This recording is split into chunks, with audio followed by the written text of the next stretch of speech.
എത്തുന്ന സീരിയൽ തന്നെയായിരിക്കും. ഇപ്പോൾ പണ്ടത്തെ പോലെ പണ്ട് സിനിമയായിരുന്നു അത്. സിനിമ ഒരുപാട് വരുമ്പോൾ നമ്മളൊക്കെ ചെറുപ്പത്തിൽ സിനിമയായിരുന്നു. ഇപ്പോൾ ടെലിവിഷൻ എന്ന് പറഞ്ഞൊരു സംഭവം വന്നതോടുകൂടി നമുക്ക് പെട്ടെന്ന് കിട്ടും. അതിൻ്റെ ഇപ്പോൾ ഇന്ന് ചെയ്ത് കഴിഞ്ഞാൽ നാളെ നമുക്ക് അറിയാൻ പറ്റും. പുറത്തേക്ക് ഇറങ്ങിക്കഴിഞ്ഞാൽ അതൊരു ഭയങ്കര പോസിറ്റീവ് തന്നെയാണ് നമ്മൾ ചെയ്യണം. ഇപ്പോൾ ഫിലിമൊക്കെ നമ്മൾ ചെയ്ത് ഇപ്പോൾ ടി വിയിലൊക്കെ വന്നിട്ടാണ് അതിൻ്റെ ഇത് എനിക്ക് കൂടുതലും കിട്ടിയുള്ളത്. പാപ്പിയപ്പച്ചൻ്റെ ഒക്കെ എനിക്ക് കിട്ടിയുള്ളത് ടി വിയിൽ വന്നതിന് ശേഷമാണ്. തിയേറ്ററിൽ നിന്നൊന്നും അത്ര ഒരു ഫീഡ്ബാക്കൊന്നും വന്നിട്ടില്ല. അപ്പോൾ ഇത് തന്നെയാണ്, ടെലിവിഷൻ പെട്ടെന്ന് ആളുകളിലേക്ക് റീച്ച് ചെയ്യേണ്ട, പക്ഷെ അത് നല്ല രീതിയിൽ ഉപയോഗിച്ചാൽ നല്ലതാണ്. ടെലിവിഷനിൽ നമുക്ക് റെമ്യൂണറേഷനൊക്കെ ഒരുപാട് ഭാഗ്യം ചെയ്യാൻ പറ്റും. എനിക്ക് അത്രത്തോളം അതിൻ്റെ ഇൻറ്റേർണൽ കാര്യം അറിയില്ല. അത് ഓരോരുത്തർക്കും ഓരോ റേറ്റ് ഫിക്സ്, ഓരോരുത്തർക്കും ഓരോ റേറ്റ് ഉണ്ട്. അത് നമ്മൾ അവർ ബാർഗെയിൻ ചെയ്യും എപ്പോഴും. അത് ടെലിവിഷനായാലും ഫിലിമായാലും ഡിമാൻഡിങ് ഒരു പൊസിഷൻ ഉണ്ട് എല്ലാവർക്കും. ആ ഒരു ഇതിൽ ഇപ്പോൾ ഞാനൊരു വർക്ക് ചെയ്യണം, അപ്പോൾ ആ വർക്ക് എനിക്ക് സേഫായിട്ട് ഞാൻ പോയിക്കൊണ്ട് പെട്ടെന്ന് വേറൊരു വർക്ക് വരുന്ന, അപ്പോൾ ചാനൽ വന്ന് ഇന്ന ക്യാരക്ടർ ഇന്ന ആൾ വെക്കണം, അപ്പോൾ അല്ലെങ്കിൽ അവർ 3 ഓപ്ഷൻ കൊടുക്കും. ഈ 2 ഓപ്ഷൻ ഇല്ല, ഈ ഒറ്റ ഓപ്ഷനേ ഉള്ളൂ അവിടെ. ആ സമയത്ത് വേണമെങ്കിൽ നമുക്ക് ഡിമാൻഡ് ചെയ്യാം. അതിപ്പോൾ സിനിമയിലും ആൾക്കാർ കാണാനുണ്ടെങ്കിൽ മാത്രമേ ഡിമാൻഡ് ചെയ്യുള്ളൂ. ഇപ്പോൾ എൻ്റെ വർക്ക് ആരും കാണില്ല, ഞാനൊരു പണിയില്ലാണ്ടിരിക്കുക വെച്ചാൽ ഓട്ടോമാറ്റിക്കായിട്ട് ഞാൻ ഡൗൺ ആയിട്ട് വരും. അതിൽ നിന്ന് ഞാൻ പിന്നെയും കയറി വരണം. അത് എന്നാലും ഡിമാൻഡിങ് എല്ലാത്തിലുണ്ട്, ഡിമാൻഡ് ചെയ്യാം. ഓണമൊക്കെ എവിടെയായിരുന്നു? ഓണം ഞാൻ വീട്ടിലായിരുന്നു. ഓണത്തിന് ഞാൻ എന്തായാലും ഓൾമോസ്റ്റ് അങ്ങനെ ഇപ്പോൾ അത്ര വലിയ തിരക്കുള്ള ഷെഡ്യൂളൊന്നുമില്ല. പക്ഷേ ഈ ഓണത്തിന് എനിക്ക് കുറച്ച് വർക്കും ഇതൊക്കെ വന്ന് തിരക്കായിരുന്നു. പക്ഷെ എന്നാലും ഓണത്തിൻ്റെ 2 ഡേയ്സ് ഞാൻ വീട്ടിലുണ്ടാവും. അതൊരു നേരത്തെ പറഞ്ഞ നമ്മളൊരു ആ നൊസ്റ്റാൾജിക് ഫീലിംഗ്, അത് ഫ്രണ്ട്സും വീട്ടിലൊക്കെ. ഒരു ആഗ്രഹം വെച്ച് നമ്മൾ നാട്ടിൽ നിന്ന് പുറത്തോട്ട് പോയി കഴിഞ്ഞാൽ നമ്മൾ അവിടെ തന്നെ പിടിച്ചു നിൽക്കാൻ എങ്ങനെയും ശ്രമിക്കും. പിന്നെ എങ്ങനെ രാജീവ് തിരിച്ചു വന്നത്? ഈ നേരത്തെ നമ്മൾ വീട്ടുകാരുടെ കാര്യം പറഞ്ഞിരുന്നില്ലേ, അപ്പം ഞാൻ ബോംബെ പോയിട്ട് മോഡലിംഗ് ചെയ്തു എന്ന് പറഞ്ഞാൽ ഇവർക്ക് ആർക്കും അറിയില്ല. എൻ്റെ അങ്കിളിന് മാത്രമേ, അങ്കിളാണ് എന്നെ ബോംബെക്ക് കൊണ്ടുപോയി. അല്ല, ഞാൻ അങ്കിൾ എന്നെ കൊണ്ടുപോയി. അതായത് ബോംബെയിലുള്ള ആൾക്കാർക്ക് ഇങ്ങനെ നിൽക്കണവരെ കണ്ട ദേഷ്യമാണ്. ഒരു പണിയും ഡിഗ്രിയും ഗ്രാജുവേഷനൊക്കെ കഴിഞ്ഞ് വെറുതെ വീട്ടിലിരിക്കുന്നവരെ കണ്ട ഇഷ്ടമല്ല. അപ്പം അങ്ങനെ അങ്കിൾ വന്നിട്ട് എന്നോട് ചോദിച്ചു, നീ എന്താ ചെയ്യുന്നത്? ഞാൻ ചുമ്മാ ഇരിക്കുന്നു, ഞാൻ വളരെ ഞാൻ ചുമ്മാ ഇരിക്കുന്നു എന്ന് പറഞ്ഞു. അപ്പം അങ്കിൾ ആ ഒരു പുച്ഛത്തൊരു, എന്നാൽ നീ ബോംബെക്ക് വാ എന്ന് പറഞ്ഞിട്ട് അങ്കിൾ അവിടെ ഒരു ജോലിയൊക്കെ ആക്കി തന്നു എനിക്ക്. അതിൻ്റെ ഇടയിലാണ് ഞാൻ ഈ കള്ളത്തരം കാണിച്ചത്. പേപ്പറിലൊരു വാണ്ടഡ് മോഡൽസ് എന്ന് പറഞ്ഞിട്ടൊരു ഇത് അഡ്വർടൈസിങ് വന്നു. ഞാൻ അറിയാണ്ട്, ഇവരൊന്നും അറിയാണ്ട് ഫോൺ ചെയ്ത് വിളിച്ചു. അങ്കിൾ പോലും പറഞ്ഞിട്ടില്ല, ആരും പറഞ്ഞിട്ടില്ല. ഞാൻ ചെല്ലുമ്പോൾ എനിക്കും ഇത്രയും ഒരു അതിൻ്റെ സീരിയസ്നെസ് ഒന്നും എനിക്കറിയില്ല. പക്ഷെ ചെന്നു, അവർ പറ്റിക്കൽസ് ആയിരുന്നു. എല്ലാ ഇതുപോലെ കൊടുക്കുന്നതാണ്. അപ്പം അങ്ങനെ കൊടുത്തു. ഞാൻ അതിൽ ചെന്നപ്പോൾ അവർ പറഞ്ഞു പോർട്ട്ഫോളിയോ ചെയ്യണമെന്ന് പറഞ്ഞു. അപ്പോൾ ആ സമയത്ത് 10,000 റുപ്പീസാണ് അവർ പറഞ്ഞത്. അതായത് ഞാനൊരു 2000 കാര്യം ഞാൻ പറഞ്ഞു. Money value 98. അപ്പോൾ നമുക്ക് ചെയ്യണമെന്നുണ്ടെങ്കിൽ കറക്റ്റ് ആ സമയത്ത് എനിക്ക് നാട്ടിൽ നിന്ന് അച്ഛൻ വീട് റെൻറ്റിന് എടുക്കാനുള്ള അഡ്വാൻസ് അയച്ചായിരുന്നു. പക്ഷെ ഞാൻ അങ്ങളുടെ കൂടെ താമസിക്കുന്നത്. ഞാൻ പതുക്കെ ആ പൈസ എടുത്ത് നേരെ ഇതിലേക്ക് മറിച്ചു. അതവരും അറിഞ്ഞിട്ടില്ല. കുറച്ച് പൈസ, പകുതി പൈസ. അപ്പം അങ്ങനെ ചെയ്തെടുത്തു. അങ്ങനെ ഞാൻ ഒരു പോർട്ട്ഫോളിയോ ചെയ്തു, ഒരു വർക്കും ചെയ്തു. അന്ന് ഇപ്പോഴത്തെ സ്റ്റാർ മാധവൻ്റെ കൂടെയാണ് ഫസ്റ്റ് ഞാൻ വർക്ക് ചെയ്തത്. പക്ഷെ അന്ന് മാധവനെ ഞാൻ കാണുന്ന സീ ഹോക്സ് എന്ന് പറഞ്ഞൊരു സീരിയൽ ദൂരദർശനിലൊക്കെ ഉണ്ടായിരുന്നു, ഒരു സീരിയൽ. അപ്പോൾ അതായിരുന്നു കാണുന്നത്. അപ്പോൾ മാധവനെ കണ്ടു. മാധവൻ്റെ അടുത്ത് സാധാരണ നമ്മളിപ്പോൾ സീരിയലിൽ കാണുന്ന സ്റ്റാറുകളുടെ അടുത്ത് നിൽക്കണം, അതേ ഇതിൽ ഞാൻ നിൽക്കണം. പക്ഷെ എനിക്ക് ഇത്ര വലിയ സ്റ്റാറാണെന്നൊന്നും അറിയില്ല. പുള്ളിയുടെ വണ്ടിയിൽ എന്നെ ലൊക്കേഷനിലേക്ക് കൊണ്ടുപോയി. കാരണം എനിക്ക് വേറെ വഴിയൊന്നും അറിയില്ല.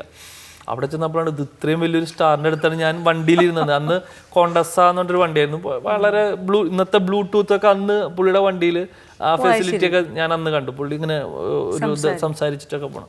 അന്നൊക്കെ നമ്മൾ കൗതുകത്തോടെ നോക്കി. കാറിൽ നിന്ന് ഇറങ്ങിയപ്പോഴാണ് ഇത് മാധവൻ ഇത്രയും വലിയൊരു സംഭവമാണെന്ന് ഞാൻ അറിഞ്ഞത്. അപ്പം മാധവനായിരുന്നു അതിൻ്റെ മെയിൻ ഇത്. നമ്മൾ അങ്ങോട്ട് ഇങ്ങോട്ട് പാസിങ് ഇത്. പക്ഷെ എന്നാലും അന്ന് ആ സമയത്ത് ക്യാമറ എന്ന് പറഞ്ഞ സാധനത്തിൻ്റെ വാല്യൂ നമുക്ക് അന്ന് അറിയില്ലല്ലോ. ക്യാമറ എവിടെ ഇരുന്നാലും അത് നമ്മളെ കാണിക്കും എന്നുള്ളൊരു സംഭവമൊക്കെ ഉണ്ടായിരുന്നു. അങ്ങനെ ഷൂട്ട് റോഡ് ക്രോസ് ചെയ്യലാണ് നമ്മുടെ പണി. മഴ പെയ്യുന്നു, റോഡ് ക്രോസ് ചെയ്യും. ഈ മഴ പെയ്യുമ്പോൾ ഒക്കെ ഫുള്ള് നനഞ്ഞിട്ടാണ് റോഡ് ക്രോസ് ചെയ്യുന്നത്. പിന്നെ നമ്മുടെ ഷർട്ട് ഊരി അവർ അയൺ ചെയ്ത് കൊണ്ടുവരുന്നത് നമ്മൾ ഷർട്ട് ഇല്ലാണ്ടൊക്കെ അവിടെ ഇരിക്കണം. പക്ഷെ അന്നതൊന്നും ഒറ്റ ആഗ്രഹമേ. അങ്ങനെ അത് കഴിഞ്ഞു. അത് വെറുതെ അവരൊരു അസൈൻമെന്റ് പോലെ നമുക്ക് തന്നൂല്ല. വൈകുന്നേരം ആയപ്പോൾ നമ്മൾ ബാഗൊക്കെ ചുറ്റി നമ്മൾ തന്നെ ഡ്രസ്സൊക്കെ എടുത്ത് മടക്കി വെച്ച് തിരിച്ചു പോകുന്നു. പക്ഷെ ആ പോർട്ട്ഫോളിയോ വന്നിട്ടാണ് ഞാൻ ഇവിടെ രാജമൗലി സാറിൻ്റെ അടുത്തൊക്കെ എനിക്ക് കൊടുക്കാൻ പറ്റി. അപ്പോൾ അവരങ്ങനെ ഞാൻ ഇവിടെ മോഡലിംഗ് ചെയ്തു. അന്നും ഇതുപോലെ ആ ഗ്രൂപ്പ് പൂർണിമ പൂർണിമയുണ്ട്, പ്രിയ പൂർണിമയുടെ സിസ്റ്റർ ലേന, അങ്ങനത്തെ ഗ്രൂപ്പൊക്കെ ആയിരുന്നു അന്ന് മോഡലിംഗ്. സീരിയലും ഇതുപോലെ ഞാൻ നോണ പറഞ്ഞിട്ട് തന്നെയാണ് സീരിയലിലേക്കും മെയിൻ സീരിയലിലേക്ക് വന്നത്. ഞാൻ ഇതുപോലെ ഇൻ്റർവ്യൂ ഉണ്ടെന്നുകൊണ്ടാണ് വീട്ടിൽ നിന്ന് പോകുന്നത്. അങ്ങനെ ഇവിടെ ഷൂട്ട് തുടങ്ങി. അപ്പോൾ പെട്ടെന്ന് 4 ദിവസം കൊണ്ട് ടെലികാസ്റ്റിംഗ് എൻ്റെ പോർഷൻസ് വന്നു തുടങ്ങി. അപ്പോൾ വീട്ടിൽ നിന്ന് അച്ഛൻ ചോദിച്ചു, നീ എന്താ അവിടെ ചെയ്യുന്നത്? ഞാൻ പറഞ്ഞു, ഞാൻ ഇൻ്റർവ്യൂ കഴിഞ്ഞു, 2 ദിവസത്തിനുള്ളിൽ അവർ അറിയാമെന്ന് പറഞ്ഞു. നീ അവിടെ വർക്ക് വല്ലതും ചെയ്യണ്ട? അവന് ഇല്ല, ഒന്നുമില്ല. നിൻ്റെ ഒരു സീരിയൽ കണ്ടിരുന്നല്ലോ ടി വിയിൽ, മരുഭൂമി പൂക്കാലം എന്ന് പറഞ്ഞാൽ ഭയങ്കര ഹിറ്റ് സീരിയൽ, ഉച്ചയ്ക്ക് വരും. ഞാൻ ഇല്ല വെച്ചാൽ അത് പണ്ട് ചെയ്ത വല്ലതായിരിക്കും. അല്ല, നീ കഴിഞ്ഞ ആഴ്ച മേടിച്ച ഡ്രസ്സ് അതിലിട്ടിരുന്നു എന്ന് പറഞ്ഞു. അങ്ങനെയാണ് അത് വീട്ടിൽ പിടിക്കുന്നത്. അപ്പം ഞാൻ അച്ഛൻ അങ്ങനെ ഒരു വർക്ക് കിട്ടിയിട്ടുണ്ട്. പക്ഷെ അന്ന് തിരുവനന്തപുരത്ത് ഇങ്ങനെ പത്മനാഭസ്വാമിയുടെ അനുഗ്രഹം, ആറ്റുകാലമ്മയുടെ അനുഗ്രഹം അതൊക്കെ ആയിരിക്കാം. കാരണം ആറ്റുകാലിൽ നിന്നാണ് ഞാൻ ഫസ്റ്റ് അമ്പലത്തിൻ്റെ അടുത്തായിരുന്നു താമസിച്ചിരുന്നത്. അന്ന് തുടങ്ങിയ അവിടെ നിന്ന് വന്ന വരവ് പിന്നെ ഇതുവരെ. എപ്പോഴെങ്കിലും എനിക്ക് തോന്നുന്നു ഡബ് ചെയ്യുന്നത് നന്ദു ചേട്ടൻ്റെ ഡബ് ചെയ്യുന്നത് നന്ദു ചേട്ടനാണ് എനിക്ക് വേണ്ടിയിട്ട്. പാപ്പിയപ്പ ചാനല് ശരണായിരുന്നു ശരൺ ചെയ്തിരുന്നു ഡബ്ബിങ്. അടുത്തൊരു എൻ്റെ ഒരു ഞാനൊരു ബാഡ് ക്വാളിറ്റി ആയിട്ട് ഞാൻ മാറ്റി, വേറെ ഒന്നുമില്ല, ഡബ് ചെയ്യാൻ ഇഷ്ടമില്ലാത്തതുകൊണ്ട് ഒന്നുമല്ല. ഞാൻ 2-3 വർക്കിൽ ഞാൻ ഡബ് ചെയ്തിട്ട് അവരായിട്ട് തന്നെ എന്നെ മാറ്റിയിട്ടുള്ളതാണ്. പക്ഷെ എൻ്റെ പ്രോബ്ലം എന്ന് പറയുന്നത് ഇപ്പോൾ ചേച്ചിക്ക് ഫീൽ ചെയ്യുമെന്ന് പറഞ്ഞുകൊണ്ട് ഞാൻ സംസാരിക്കുമ്പോൾ തൃശ്ശൂർ സ്ലാങ് വരുന്നതെന്ന് പറയുന്നുണ്ട്. അപ്പം ഇന്നും ഞാനിപ്പോൾ ഒന്ന് വർക്ക് കഴിഞ്ഞിട്ട് ഞാൻ അവരോട് പറഞ്ഞു ഞാൻ ഡബ് ചെയ്തോളാം എന്ന് പറഞ്ഞു. അപ്പോൾ നമ്മളെ സപ്പോർട്ട് ചെയ്യുന്നൊരു ഡയറക്ടർ, ഇപ്പം ഇന്ന് രാജീവ് നെടുങ്കണ്ടാണ് ഞങ്ങളുടെ ഡയറക്ടർ. അപ്പോൾ രാജീവ് പറഞ്ഞു, നീ ഡബ് ചെയ്തോ, നീ ചെയ്യും, തൃശ്ശൂർ സ്റ്റൈലിൽ ചെയ്യുന്നു പറഞ്ഞു. ഞാൻ പറഞ്ഞു ഞാൻ ചെയ്യാം. കാരണം എനിക്കത് ഒരുപാട് പ്രോബ്ലംസ് ഉണ്ട്. നമ്മളിപ്പോഴും ഡയലോഗ് മോഡുലേഷനിൽ ഇപ്പോൾ ഡബ് ചെയ്യുന്നവർക്കാകുമ്പോൾ കുറച്ചും കൂടി കംഫർട്ടായിരിക്കും. കാരണം അവർ തന്നെ പറഞ്ഞ് പക്ഷെ ഞാൻ ഷോർട്ട് ഫിലിം ഇതൊക്കെ ചെയ്യുമ്പോൾ ഞാൻ ഡബ് ചെയ്തിട്ടുണ്ട്. പക്ഷേ തൃശ്ശൂർ സ്ലാങ് വരുമ്പോഴാണ്, മറ്റേന്ന് വെച്ചാൽ ഒരു നോർമൽ ഭാഷയിൽ അങ്ങ് പോകുമല്ലോ. അത് സീരിയലിന് ഒരു നോർമൽ ഭാഷയാക്കി വെച്ചു. സീരിയലിൽ ഞാൻ അതിന് നേരത്തെ സെറ്റ് ചെയ്ത് വെച്ചു. അതെ, ഇപ്പോൾ തിരുവനന്തപുരത്ത് ഷൂട്ട് ചെയ്യുന്ന ആള് ഇവിടുത്തെ കുറച്ച് ഭാഷകൾ തിരുവനന്തപുരത്തെ നോർമൽ ഇതല്ലാണ്ട് തിരുവനന്തപുരത്ത് ബാക്കിയുള്ള ആളുകൾക്ക് സംസാരിക്കുന്ന ഒരു ഭാഷ ഉണ്ടല്ലോ, കുറച്ചും കൂടി ഇതായിട്ടുള്ള സംസാരിക്കുമ്പോൾ അതുപോലെ ആയി ഇപ്പോൾ ഭാഷ. ഇപ്പോൾ ഞാനൊരു തൃശ്ശൂർ സ്ലാങ്ങിൽ സംസാരിച്ചൊരു വർക്ക് വന്നിരുന്നെങ്കിൽ പിന്നെ അത് രജിസ്റ്റർ ആയി പോയേനെ, കുഴപ്പമില്ല. ആദ്യം തന്നെ എനിക്കൊന്ന് പണ്ടാണ് ഇങ്ങനെ നായകന് ബാസുള്ള ശബ്ദം വേണം, വില്ലന് ഇങ്ങനെ ശബ്ദം വേണം, നായികയ്ക്ക് ഭയങ്കര സ്വീറ്റ്. ഇപ്പം അങ്ങനെയൊന്നുമില്ലല്ലോ. എങ്ങനെ ബിഹേവ് ചെയ്യുന്നു. ഈവൻ എനിക്കൊന്ന് മഞ്ജു വാര്യരുടെ വോയിസിലാണല്ലേ ശബ്ദം, അല്ലാതെ അതൊരു മഞ്ജു വാര്യരൊക്കെ നമുക്ക് തൃശ്ശൂർ കാര്യമെന്ന് വെച്ചാൽ മിക്ക പടത്തിലും മഞ്ജു വാര്യർ ഒരു ടച്ച് ഉണ്ട്, തൃശ്ശൂരിൻ്റെ ഒരു ടച്ച് ഉണ്ട്. പക്ഷെ അതിപ്പോൾ ക്യാരക്ടർ മാറുമ്പോൾ നമ്മൾ എഴുതി വെച്ചിട്ടുള്ള ഇപ്പം നമ്മൾ ഒരു കാഷ്വലായിട്ട് സംസാരിക്കുമ്പോൾ നമ്മുടെ ഒരു ഡിസ്ട്രിക്ട് വൈസുള്ള ഒരു കൾച്ചർ വരും എന്തായാലും. അല്ലാതെ ഇപ്പോൾ ഒരു എഴുതി വെച്ചിട്ടുള്ളൊരു ഇത് വായിക്കുമ്പോൾ നമ്മൾ ഒരിക്കലും ഇപ്പോൾ പത്രം വായിക്കുമ്പോൾ നമ്മൾ ഒരിക്കലും തൃശ്ശൂർ സ്റ്റൈലിൽ പത്രം വായിക്കില്ല. എന്നോട് ആദ്യം പറഞ്ഞതാണ്, എന്നോട് അശോകൻ സാറ് ഫസ്റ്റ് പറഞ്ഞതാണ്, നീ പേപ്പർ വായിക്കും, ഉറക്ക വായിക്കുക, അപ്പം നിന്റെ ഇത് ശരിയായിക്കോളുന്നു.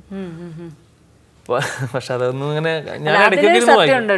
കാര്യം ആ സത്യം ഇവിടെ വർക്ക്ഔട്ട് ആയിരുന്നുണ്ട്. എന്റെ ഭാഷ കുറെ മാറിയത് ചിലപ്പോൾ അങ്ങനെ അതെ ആയിരിക്കാം. പക്ഷെ ഞാൻ ഈ ഡയലോഗ്സ് ഒക്കെ പറയുമ്പോൾ അവര് പറയുന്നത് നിനക്ക് അങ്ങനെ. പക്ഷെ കുറെ കാലം ശീലിച്ച ആ ഒരു ഭാഷ നാട്ടിലുള്ള ഒറ്റ ആളെ ഒരു ദിവസം കണ്ട് 5 മിനിറ്റിനകത്ത് മാറും. എനിക്ക് തോന്നുന്നു രാജീവ് തൃശ്ശൂരിൽ ആരെങ്കിലും കണ്ട ഫുൾ സ്റ്റോപ്പ് ഇടാതെ പോയി. ഞാൻ അത് നമ്മളിപ്പോ ഇങ്ങനത്തെ ഇപ്പൊ ഇന്റർവ്യൂസിലൊക്കെ വരുമ്പോൾ നമുക്കറിയാം കുറച്ചൊന്ന് ഭയങ്കര തൃശ്ശൂരായി കഴിഞ്ഞ രക്ഷയില്ലല്ലോ. അപ്പൊ ഇത്തിരി ഇതൊക്കെ ഒരു മയത്തിലൊക്കെ ഒന്ന് അഡ്ജസ്റ്റ് ചെയ്ത് സംസാരിക്കും. എൻ്റെ നാട്ടിലിറങ്ങി ഇപ്പൊ നാളെ രാവിലെ ട്രെയിൻ ഇറങ്ങിക്കഴിഞ്ഞാൽ ഞാൻ എന്തുട്ടാണ് നീ എവിടെയായിരുന്നു ആ ഒരു സ്റ്റൈലിൽ ചോദിക്കും. പക്ഷെ അത് പക്ഷെ ചിലവർ ഇതിനെ കൗതുകത്തോടെ കണ്ടിട്ടുണ്ട്. അവർ പറഞ്ഞ നല്ല രസമായിട്ട് നിങ്ങളുടെ ഭാഷ കേൾക്കാൻ. അതിപ്പോൾ ഓരോ സ്ഥലത്തും ഇപ്പോൾ കണ്ണൂർ പോയി കഴിഞ്ഞാൽ എനിക്ക് കണ്ണൂർ ഭാഷ ഭയങ്കര ഇഷ്ടമാണ്, കണ്ണൂർ സംസാരിക്കുന്നത് ഭയങ്കര ഇഷ്ടം. അതുപോലെ പാലക്കാട് എനിക്ക് ഇഷ്ടമാണ്. അപ്പം അങ്ങനത്തെ ഒരു ഇഷ്ടം എല്ലാവർക്കും ചിലപ്പോൾ ഉണ്ടാവും. ഇപ്പോൾ ഇവിടെയൊക്കെ സംസാരിക്കുമ്പോൾ തൃശ്ശൂർ ഭാഷ കേൾക്കാൻ രസമായിട്ടാണ്. പക്ഷെ നമ്മളൊന്ന് ശ്രദ്ധിച്ചിരിക്കണം പല പോയിന്റ്സും കിട്ടണമെങ്കിൽ. സോഷ്യൽ നെറ്റ്വർക്കിംഗ് ഒക്കെ ആയിട്ട് സീരിയൽസ് കണക്റ്റഡ് ആണ്. ഫിലിം എന്ന് പറഞ്ഞാൽ അതിൻ്റെ റെസ്പോൺസൊക്കെ ഇതുപോലെയൊക്കെ സീരിയലിനെ കുറിച്ച് റെസ്പോൺസ് കിട്ടാറുണ്ടോ? FB വഴിയൊക്കെ FB ഇപ്പം നമ്മൾ കുറേയൊക്കെ പോസ്റ്റ് ചെയ്ത് തുടങ്ങി. നമ്മളും നമ്മുടെ വർക്ക് വരുമ്പോഴൊക്കെ ഒരു പ്രൊമോഷൻ ചെയ്യും. ബട്ട് രാജീവ് ലൈവാണ്. ഈവൻ എന്താ പറയുക, സീരിയൽ വർക്കിനപ്പുറം എനിക്ക് തോന്നുന്നു പോർട്ട്ഫോളിയോ ആണോ രാജീവ് ഓരോ ആഴ്ചയും ഓരോ പ്രൊഫൈലാണ്. ഞാൻ എന്താ പറയുക, എനിക്ക് ബാണ്ടാന കിട്ടിയത് കാണാൻ അല്ലാത്ത സ്റ്റൈൽ. എനിക്ക് ട്രാവലിംഗ് ഒരുപാട് ഇഷ്ടമാണ്. ഞങ്ങൾ ഡ്രൈവിംഗ് എൻ്റെ ഭയങ്കര പാഷനാണ് അത്. ഇപ്പോൾ മറ്റേ ലാൽ ജോസൊക്കെ പോയ അതൊക്കെ നമ്മുടെ ഒരു ആഗ്രഹമാണ്. പുള്ളിയൊക്കെ ചെയ്ത് കണ്ടപ്പോൾ നമുക്ക് ഭയങ്കര ഒരു ത്രില്ലായിരുന്നു ശരിക്കും. എനിക്കത് ഭയങ്കര ഇഷ്ടം. അപ്പോൾ ഈ ടൂറ് നമ്മൾ ഫ്രണ്ട്സൊക്കെ ആയിട്ട് പോവും, ഫാമിലി ആയിട്ടും പോവും. അപ്പോൾ അപ്പോഴാണ് ഈ സെൽഫി കണ്ടുപിടിച്ച ആളെ ഞാൻ നമിക്കുന്നു എന്ന് പറഞ്ഞ പോലെ കൂടുതലും സെൽഫിയാണ് എനിക്ക് വരുന്നത്. ഞാൻ തന്നെ എടുക്കും, ഞാൻ തന്നെ പോസ്റ്റ് ചെയ്യും. അപ്പോൾ നമ്മൾ അപ്ഡേറ്റ് ചെയ്തുകൊണ്ടിരിക്കും. പിക്ചേഴ്സ് നല്ല എനിക്ക് നല്ലതെന്ന് തോന്നിക്കഴിഞ്ഞാൽ അപ്പോൾ ഞാൻ അതിലിടും. അപ്പോൾ നല്ല ഫോട്ടോസാണ് കേട്ടോ. ഞാൻ അതെല്ലേ സീരിയസ്ലി എത്രത്തോളം ഫ്രീ ടൈമിൽ ഇങ്ങനെ പാട്ടൊക്കെ കേൾക്കാറുണ്ട്? രാജീവ് മൂളിപ്പാട്ട് പാടുമെന്ന്. മൂളിപ്പാട്ട് അല്ല, പാട്ട് ഞാൻ കേൾക്കാറുണ്ട്. പാട്ട് ഞാൻ ഒരുപാട് പാട്ട് കേൾക്കാറുണ്ട്. ഞാൻ പറഞ്ഞില്ല, ഡ്രൈവ് ചെയ്യുമ്പോഴും ഒരു ഫുൾ ടൈം പാട്ട് തന്നെയായിരിക്കും. പിന്നെ വീട്ടിൽ വന്ന് വിശേഷമൊക്കെ പറഞ്ഞൊരു പാട്ട് പാടാതെ എങ്ങനെയാ? ഞാൻ പാട്ട് പാടണമെന്നുണ്ടായിരുന്നു, പക്ഷെ അതൊരു പ്രിപ്പയർഡ് ആയിട്ട് വന്നിരുന്നെങ്കിൽ ഞാൻ പാടിയനെ. പാട്ട് പാടുന്നോണ്ട് കുഴപ്പമില്ല, പക്ഷെ രണ്ടുപേരും മതി. പൂങ്കാറ്റിനോടും കിളികളോടും കഥകൾ ചൊല്ലി നീ, കളികൾ ചൊല്ലി കാട്ടുപൂവിൻ കിളികളോടും നീ.